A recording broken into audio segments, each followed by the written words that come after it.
I couldn't. I love the night. That's the only time I feel really alive. That's what David wanted. Blood, I was to find, was a necessity as well. A vampire in love with a slayer. It's rather poetic. I am the monster the breathing men would kill. I am Dracula. Good evening, my fellow vampire lovers. The sun is going down, and you know what that means. It's time for me to record another episode of my podcast, The Beautiful Dead. As always, I'm your host, Lena.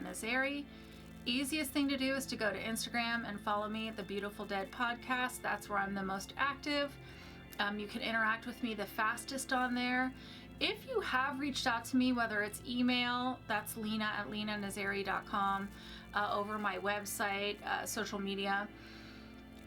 If I haven't responded to you in a couple days, it's lost somewhere. So please reach out again, because that is me who's responding to all of that. And sometimes it just gets lost or it gets missed somehow. So I apologize if that happens. I did bring back my vampire tea. It's been a few weeks since I had any, and I was missing it, and I was missing New Orleans, and so I brought back my vampire tea. Tonight we're going back to my favorite, which is Wolf's Bane Blend, and I have it here in my skeleton yoga cup, so I've brought them back this evening. I know you missed them. I was going to reach out and have my tarot reader do a 6-month reading for me, but I haven't had the time. I've been so busy working on the book, working on the screenplay, getting out queries, getting ready for MegaCon. I just have had a lot on my plate. Plus I still work. So I decided I would just pull it myself. I did hear what you guys were saying. I'm not going to shuffle on mic. I shuffled before we did this, so I have the card ready to go. You're just going to have to trust me that this was the card that I pulled. So let's talk about what lies in store for me in January. So the card that I pulled was the Chariot reversed. And here's what that means. The Chariot card reversed can indicate that you feel powerless and are lacking direction. You need to take control of your destiny and not let outside forces determine your path. When the Chariot reversed, you are still moving, but you have to let go of the reins. You need to regain your drive and determination. Don't be a passenger in your own life. Focus and take your control back. Consider what aspects of your current situation are within your control and take proactive steps to change your fate. You may be powerless, lacking in confidence, and put upon by others or by the circumstances of your life. This may be leading to anger, frustration, and uncontrolled aggression. If the people in your life are being too needy and demanding you need to take your power back in a productive way. Be clear about what time or resources you are prepared to dictate to others. Set your boundaries and stick to them. Wow. I know exactly what this is about. All right, so the card has spoken, and I know what I need to do, and it is actually pretty darn accurate. So, all right, guys, I guess I need to take my power back, set some boundaries, get my motivation back, get my power back, and take control of my life. I'll keep you updated and let you know how that goes. All right, Chariot, I see you. Maybe I'll put it here to remind me of what I need to be doing. Tell me what you guys think it means. All right, we're going to jump right in because I'm actually really, really excited to talk about this one. Spoiler alerts if you've never watched this podcast or listened to it. I'm going to ruin everything right out of the gate. So if you haven't seen it and you really want to and you don't want it ruined, then you need to stop right now. And we are talking about the Vourdalak. I watched it on Prime. I don't know where else it is available, but I watched it on Prime. It is in French. There are subtitles. It didn't bother me at all. If you're somebody that just doesn't like to read subtitles, this is not the movie for you, although I really encourage you to push through. I'm just going to say that. All right. So let's do the summary, and thank you to whoever wrote this on Wikipedia. And I'm going to butcher the names. Oh boy. All right, here we go. In 18th century Eastern Europe, French Marquis Jacques Saturnin du Antoine loses his horse and companions by being robbed. A stranger advises him to go to the house of a man named Gorcha. Jacques Antoine eventually reaches Gorcha's house where the latter's family resides. Gorcha's elder son, Gregor, soon arrives home, having spent the past month seeking revenge against the Turks who pillaged his village. Gorcha left to fight the Turks and said if he did not return within 6 days, it would be because he had died fighting, and if he should return after those 6 days, even a minute over, he should not be brought in because he has become a Vourdalak. No one should let him come in. Gregor, however, does not believe in Vourdalaks. He knows where a horse for Jacques Antoine can be found, but he'd have to wait until the next day. Jacques Antoine eventually approaches Gorcha's daughter, Zdenka, and aggressively tries to seduce her. In turn, she tricks him into almost falling off a cliff. Zdenka had a lover, and because everyone in the area knows, she now cannot get married. She was planning to flee with her lover, but someone found out and killed him. That evening, 6 days since Gorcha left, he is spotted lying on the edge of the forest looking like a corpse. The dog of Gorcha's youngest son, Pieter, will not stop barking at the old man. Gregor compels Pieter to shoot it. Gorcha reveals that he murdered the band of Turks' leader, whom Gregor failed to kill. That night, Jacques Antoine has nightmares about Gorcha. The following day, Gorcha is missing, and Gregor's son Vlad is now unwell. That night, Jacques Antoine sees Vlad walking outside. He appears to be sleepwalking, and Gorcha is nearby, chewing on his shroud. Jacques Antoine attempts to subdue Gorcha, who hurls himself against a tree before drinking. Who hurls Jacques against a tree before he drinks Vlad's blood. Jacques Antoine awakens the next morning and finds the family digging a grave for Vlad's dead body. During the funeral, Pieter and Zdenka encourage Gregor to drive the stake through Vlad's heart. However, Gorcha interrupts them, reproaching his family for Vlad's death. Pietra attempts to attack Gorcha with the stake but loses his nerve. Gorcha implies to Zdenka that it was he himself who was responsible for shooting her lover. Gorcha compels Jacques Antoine and Zdenka to dance for him. Pieter, whose supposed effeminacy was criticized by Gregor and Gorcha, appears wearing lipstick and flowers, wanting to kill his father, who shoots him dead. Blaming Jacques Antoine for the family's recent misfortunes, Gregor beats him. He announces that Jacques Antoine will be given a horse the next morning and must leave and never return. If he comes back, Gregor will kill him. Gregor leaves Jacques Antoine bound in the cellar for the night, and he is awoken by Vlad calling for his mother, Anya. Outside, Vlad approaches Anya. Jacques Antoine tries to warn her to stay away, but to no avail. Mother and son embrace, and he drinks her blood. In the morning, Zdenka approaches Jacques Antoine, declaring that she will throw herself from the cliff as Pietra was the only thing keeping her alive, and then she leaves. Gregor and Anya, now Vourdalak, give Jacques Antoine a horse. In the woods, however, he cannot find Zdenka. Returning to the house that evening, Jacques Antoine believes that he sees her singing in a bedroom. He tries to convince her to leave, but instead she seduces him and they start having sex. However, Jacques Antoine discovers that he is actually interacting with Gorcha, who's been drinking his blood. Jacques Antoine stakes Gorcha and stumbles into the dining room where Gregor and his vampirized brother, wife, and son are seated around the table. Jacques Antoine sets the house on fire and rides away. At dawn, he finds Zdenka at the edge of the cliff and convinces her not to jump, informing her that she is now free. Having been bitten, Jacques Antoine gives her his horse and a map of Europe before jumping off the cliff. Zdenka rides away, chewing on her shroud, and later a French duchess takes her in. Guys, this movie was so good. All right, we're going to wait until my thoughts for me to tell you specifics, but let's do this. Vampire crossovers. So the actors in this movie have never been in other vampire films as far as I could find, but we do have a reference-ish. So this movie is actually someone's interpretation of a vampire story from 1839. And if you stay till the end, I'll give you a synopsis of that short story so you can then understand the crossovers. But let's go ahead and break down the universe of the Vourdalak.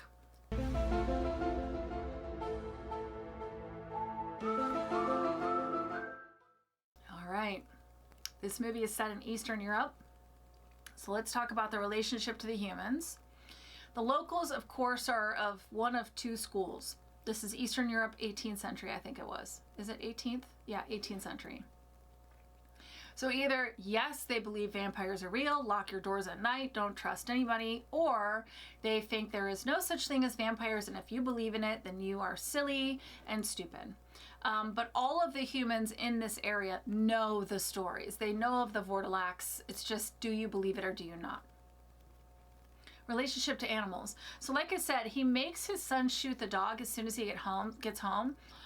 Because the dog won't stop barking at him.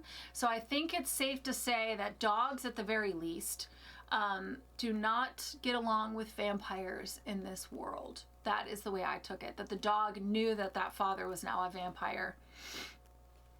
Appearance. Okay, so if you don't know this already, the family members and the Marquis are all played by actors. Gorcha, the head vampire, when he is returned to the family, we don't see him before leaving. We just see him when he's returned to the family. Gorcha the Vourdalak is played by a puppet. Je suis sûr que ça fait déjà. A puppet. Oh my gosh, obviously if you're watching on YouTube, I'm putting up issues right now because when you see this thing, when it came on screen, I was like, I didn't know. So when it came on screen, I was like, what am I watching? Now, when the vampire family members are one by one turned, they are continued to be played by humans. They don't really look any different. It's just that they now have bloodlust. But yes, Gorcha is played by a puppet. All right. Fangs. So when we finally see the Vourdalak feed for the first time, he bites into Vlad's neck with human teeth. So no fangs, boo. That might be a specific decision, or maybe they couldn't make a second puppet with fangs, or maybe they just decided that these vampires don't have fangs, but we never see any fangs. Blood, yes, yes, yes. And it is explained to us that they most like the blood of our family. So we're going to talk about that a little bit in the rules. Food. We never see any of them eat once they've been turned. So I think it's blood only. So let's talk about sunlight. When the Vourdalak is found, it's 6 p.m. So even though it looks like there's sun out, perhaps it's dusk. So maybe the sun is setting and then he's seen again at night. And then when he arrives at the funeral, it's also kind of daylight-y.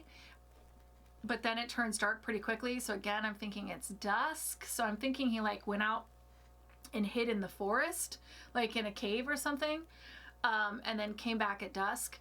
So let's talk about sleep. We never actually see where they sleep. So like it's explained, Gorcha disappears from his bed and then he's found later like in the forest. So, you know, he's in a cave or he's like buried down somewhere. And then the family very quickly after they're turned, then get killed. So wherever they decide to go and sleep, we wouldn't know. Holy items. We talk a little bit about holy water in this section when we talk about how to destroy them. The cross does repel him, and he's unable to speak the blessing at the funeral. So he shows up at the funeral of Vlad and they're like, say the blessing, say the blessing, say the blessing. And that's when he kind of snaps off. So I think it's because he can't say the blessing. Rules. So this is a weird one. If this is an old one, I don't think I ever heard it, or maybe I heard it and I forgot it. But in this world, the vampire soaks up its slobber by chewing on its death shroud. So if you guys don't know what a death shroud is, it's like when you died, they would wrap you in a sheet and that was your shroud. So when the vampire rises, it's like, I guess, very slobbery. And so it chews on its shroud to soak up its slobber. And let me tell you, the sound effects, bleh. Yuck, the sound's gross. We do see his reflection in a mirror. It's never addressed if he needs invited in. I mean, he was carried in, so that's an invitation. It's never addressed if they have to like count dropped seeds or anything crazy like that. But let's talk a little bit about the rule of the vampire. So in this universe, the vampire will go after its loved ones first and turn them first, and then it sort of spreads out along the village. Un Vourdalak ne s'attaque pas à n'importe qui, monsieur. Il se délecte particulièrement du sang de ses parents proches et des êtres qui lui sont les plus chers. Powers. All right, so he's able to move very quickly. He flings the marquis with what appears to be telekinesis. Quoi? Je finirai sans... Ainsi, c'est pour protéger ma... He lights candles with his thoughts. At one point, he tells them to dance, and they do. So he's like compelling them. He's mind controlling them to do it. He can also control what you see. So at one point, the Marquis thinks he's making love to Senka, and he doesn't realize that he's actually being fed on. So it takes a while for him to snap out of it. How are they made? They bite you, you die, and then you rise the next night. Boom! Vourdalak. Pretty simple. It's going to spread fast, though. All right, how do they die? When Senka and Piotr realize their father is a Vourdalak, they explain, we need garlic flowers, hawthorn bushes, and a stake made from an ash tree. So that makes me think that garlic will repel him. The hawthorn bush, that's an old one. And then a stake made from ash is also a very old one. They explain that they can't die, but you can stop the Vourdalak by burning down their house, having a holy man sprinkle it with holy water, or stake it into its coffin with an ash stake. So it's not killing it, it's staking it down into the coffin to hold it in place.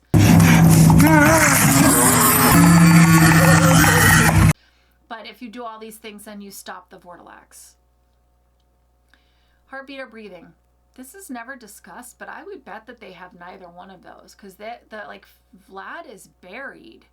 And then he comes back. So I'm going to bet he's dead. Are they good or are they bad? Okay, so the vampires are the bad guys in this. Now, the Marquis does choose to save Sedenka, and then throws himself off a cliff. But he's just been bitten at this point. He hasn't turned yet. So my guess is at some point in time he was going to die, and that was going to bring him, and then he was going to come back as a vampire, so he killed himself to save her.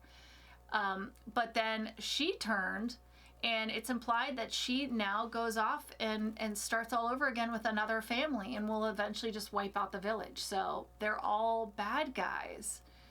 The Marquis, he's not so likable for most of the movie, but then he does sacrifice himself to save her, so that was a little bit of a redemption arc.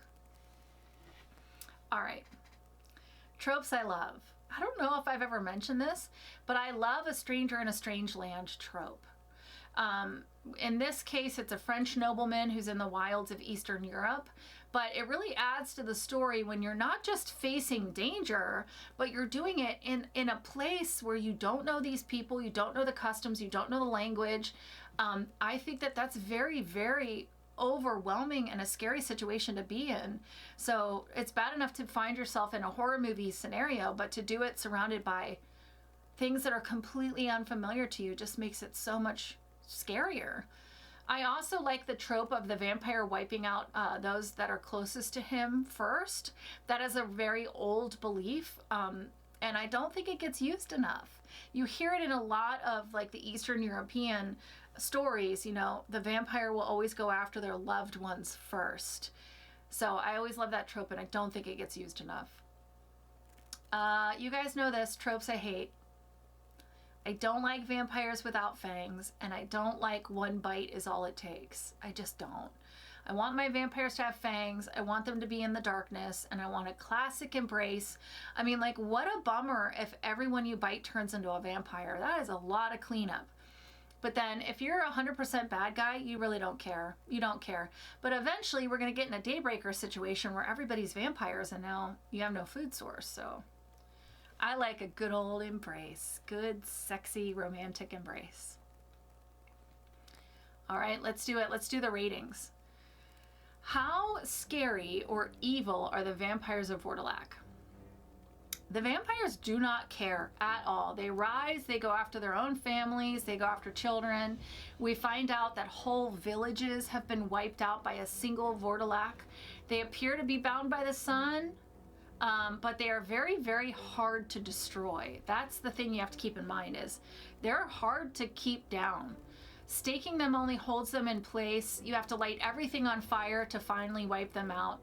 They can mess with your mind. They're very good at convincing you to relent. Plus, they kill kids and dogs. Oh my gosh, and he doesn't even kill the dog. He makes his son shoot his own beloved dog. That is so messed up. So I'm giving these vampires an 8.5 out of 10 stakes to the heart. They do lose a point for being bound by the sun, and they lose half a point for that nasty sucking on their death shroud thing. Like, you can hear them coming. It's such a nasty sound. I'll share it if I can. But yeah, 8.5 out of 10 stakes to the heart. I don't want to come across these things, although I'd love to see the puppet someday.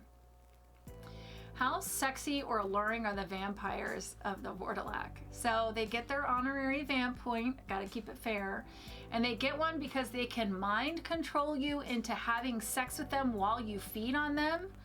But buddy, that is it. 2 out of 10 onks for sexiness and allure. And even that makes me feel a little bit dirty. Like, I feel like I need a shower after even thinking about this and even giving them ratings. But 2 out of 10 onks feels fair. My thoughts. Okay. Doing this podcast means that I have sat through so many shitty movies that I never would have finished. But it also means that I have found some gems. There are some movies I have found that I never would have stumbled across if it weren't for this podcast. I had a bloody good time at House Harker, Slay. These are movies that I have found because of this podcast, and I'm so grateful for, and they're now in my total rotation. And this one is going in my rotation.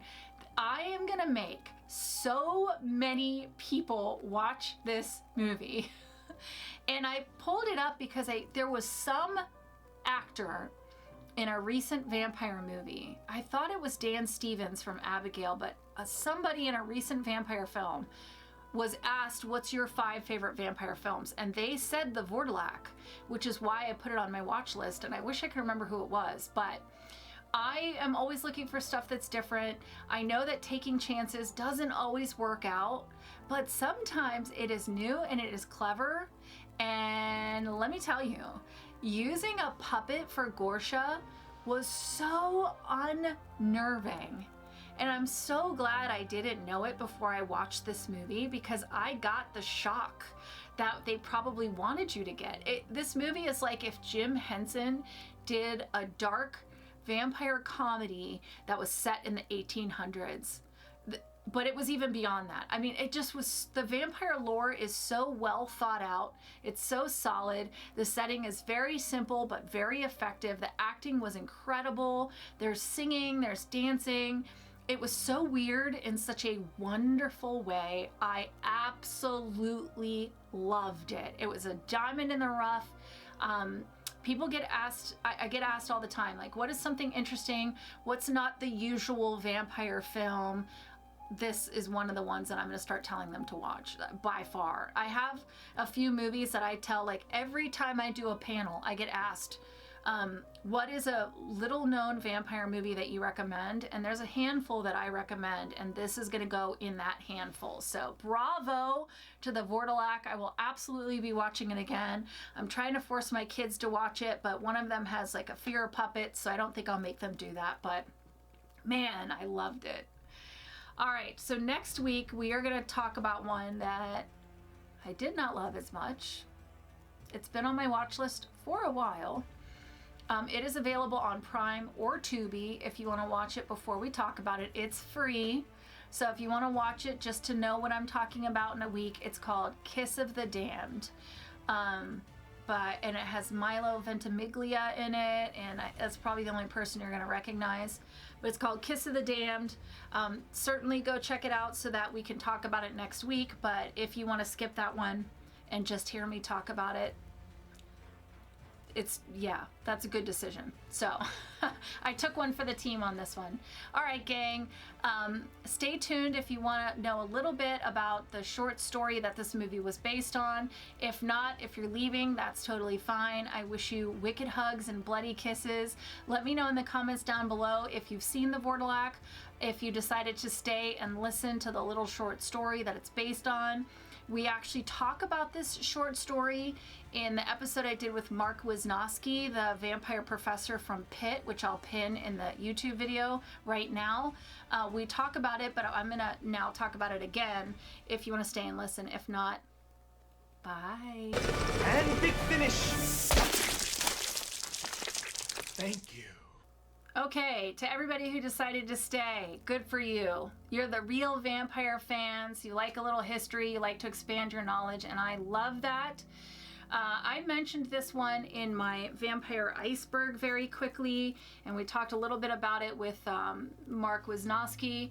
But The Family of the Vourdalak is a Gothic novella that was written in 1839. It's written in French by a man named Alexei Tolstoy. I'm reading this from Wikipedia, by the way. But here's the plot summary. There is a marquis, a young French diplomat, who finds himself in a small Serbian village in the house of an old peasant named Gorcha. The host is absent. He left 10 days prior, along with some other men, to hunt down a Turk outlaw named Alabek. Upon leaving, he tells his son Georges and Pierre that they should wait for him for 10 days sharp, and should he come even a minute later than that, kill him by driving an aspen stake through his heart, because he would no longer be human but instead a Vourdalak. The day the Marquis comes to the village is the 10th day of the Gorcha's absence. The family awaits the hour with growing anxiety, and there he is, appearing on the road at 8 o'clock in the evening, exactly on time to 10 days prior when he left. His sons are uncertain how this precision should be interpreted. Should they let him in because it's exactly 10 days? What should they do? His sons don't know what to do, so the older one, Georges, suspects that his father became a Vourdalak, but Pierre insists otherwise. And then Georges' son dies inexplicably. The French diplomat has to leave the house and continue his travel. So it's all real quick. Then half a year later, 6 months later, he's back from his mission, and he goes back to this village only to find that it's completely abandoned. Coming to the familiar house, he stays for the night, being allured by Sedenka, Gorcha's daughter, who he fell in love with during his first visit, who appears to now live in this empty house. He later realizes that he has fallen under the mind spell and charms of a vampire. He attempts to leave, comes under a massive attack of Vourdalaks, with the entire Gorcha family being among them, and makes a miraculous escape, having to thank his own good luck and the agility of his horse. So that's the original Family of the Vourdalak story. So they kept the idea of, you know, if I return a minute later, but they did 6 days instead of 10. Mes enfants, je pars. Attendez-moi 6 jours. Mais si jamais, ce dont Dieu vous garde, je revenais après ces 6 jours révolus, je vous ordonne d'oublier que j'étais votre père et de ne point me laisser entrer, car alors, je ne serai plus qu'un maudit Vourdalak. They kept Georges and Sedenka, but changed Pierre to Peter. And they had the older son saying, "That's my father," and the younger son being like, I think that's a vampire. So they did take some very similar ideas and just told the story of just the family. But in this original story, he leaves before the family's ever returned, comes back 6 months later, and the whole town is wiped out. So it's kind of like a Salem's Lot 2 situation. So very interesting. I've never read the original. I just am aware of it from having read so many vampire things over my 40 years. But when I watched the Vourdalak, it was probably 15 minutes in before I was like, wait a second, this is based on that short story. So I thought it would be kind of cool to bring it to you guys, since obviously if you're watching this, you're into vampires. So you can look it up yourself. It's called The Family of the Vourdalak. I'm sure it has now been translated to English if you want to read it. Looks like there's been a couple more movies. The Night of the Devils, Black Sabbath, Werewolf, the Beast Among Us, that are all loosely based on this story. So pretty cool, pretty interesting that this movie was based on this old story that a lot of people don't even know about anymore. So thank you guys for sticking around for the last 5 minutes. That's very cool of you. Let me know anything that you would like me to cover, anything you're interested in. Go check out my Vampire Iceberg episodes from last October of 2023, and go check out that one with Professor Wisnowski. If you want to like learn real vampire stuff, that is the video to go check out. All right, guys, I'll see you next week.